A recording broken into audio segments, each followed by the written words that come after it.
Hello guys, welcome back to my blog. कैसे हैं आप सभी?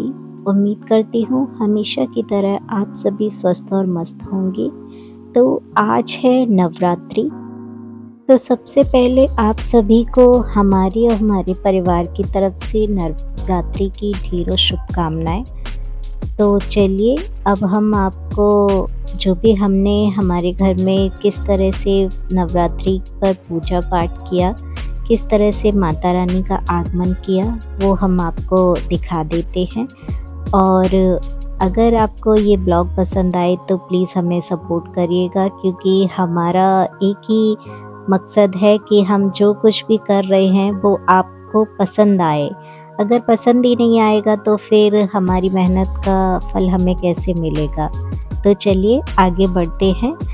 यहाँ देखिए, हमने चौकी लगाई है और चौकी पर लाल कपड़ा बिछाया है और चावल से स्वास्तिक बनाकर हमने माता रानी की मूर्ति को विराजमान कर लिया है।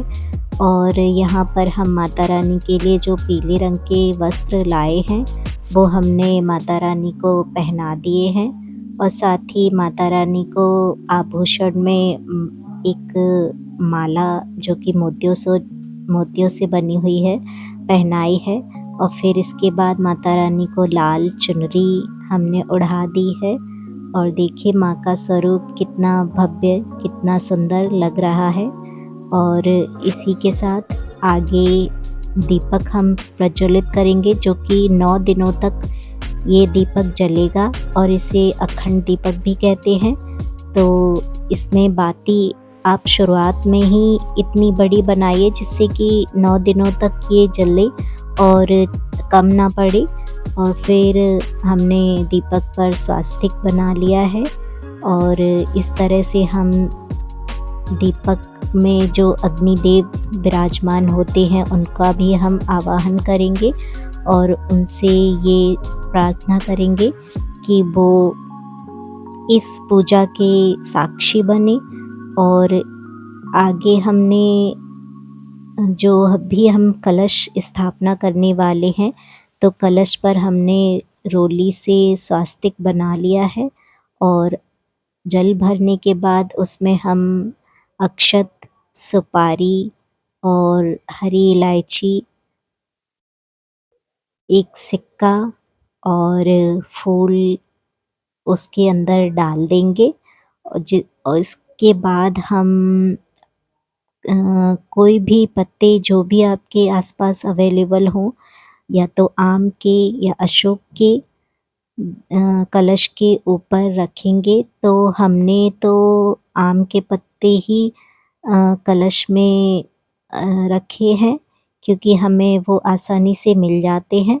और उसके बाद कलश पर हम कलावा बांधेंगे। नवरात्रि में पहले 3 दिन दुर्गा माँ को और अगले 3 दिन लक्ष्मी माँ को और फिर आखिरी के 3 दिन सरस्वती माँ को समर्पित है। 10वां दिन विजयादशमी के रूप में मनाया जाता है, जो जीवन के इन तीनों पहलुओं पर विजय का प्रतीक है। यह केवल प्रतीकात्मक नहीं है बल्कि ऊर्जा के स्तर पर भी सच है, क्योंकि मनुष्य के रूप में हम पृथ्वी से उत्पन्न होते हैं और सक्रिय भी होते हैं। तो मेरे लिए नवरात्रि का महत्व तो काफ़ी ज़्यादा है, क्योंकि ये देवी माँ यानी हम स्त्रियों से जुड़ा हुआ दिन है। और हम स्त्रियाँ अपने आप को धन्य मानती हैं, क्योंकि हम कहीं न कहीं माँ के रूप को और माँ की शक्तियों को अपने भीतर महसूस करती हैं।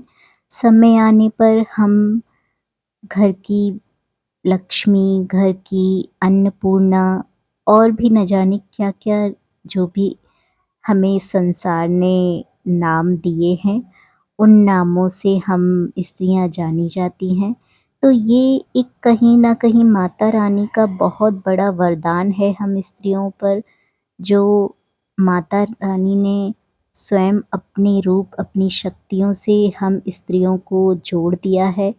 और हम इस पूजा का महत्व जितनी जल्दी, जितने अच्छे से समझें वही ज़्यादा अच्छा है, क्योंकि ऐसा माना जाता है कि माँ दुर्गा के 9 रूप जीवन के सबक हैं जैसे शक्ति, विकास, बुराई का नाश, खुशी, शांति, जोश, स्वास्थ्य, मर्यादा और ज्ञान का प्रतिनिधित्व करती है।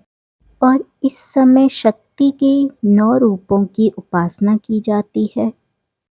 नवरात्रि विशेषकर शुद्धि का महापर्व है, जो कि हमें ये सिखाता है कि आज वातावरण में चारों तरफ जो भी विचार प्रदूषण के रूप में बह रहे हैं, ऐसी स्थिति में नवरात्र का महत्व और भी अधिक बढ़ जाता है। और नवरात्रि व्रत का मूल उद्देश्य यही है कि प्रत्येक व्यक्ति के द्वारा उसके जीवन में इंद्रियों का संयम और आध्यात्मिक शक्ति का संचय हमेशा बना रहे। और नवरात्रि पूजा में हवन का भी एक विशेष ही महत्व है, इसलिए हमने भी अपने घर में एक छोटा सा हवन किया है। और इसी के साथ हम वीडियो को अब एंड करते हैं। तो वीडियो पसंद आए तो please like, subscribe and share करना मत भूलिएगा।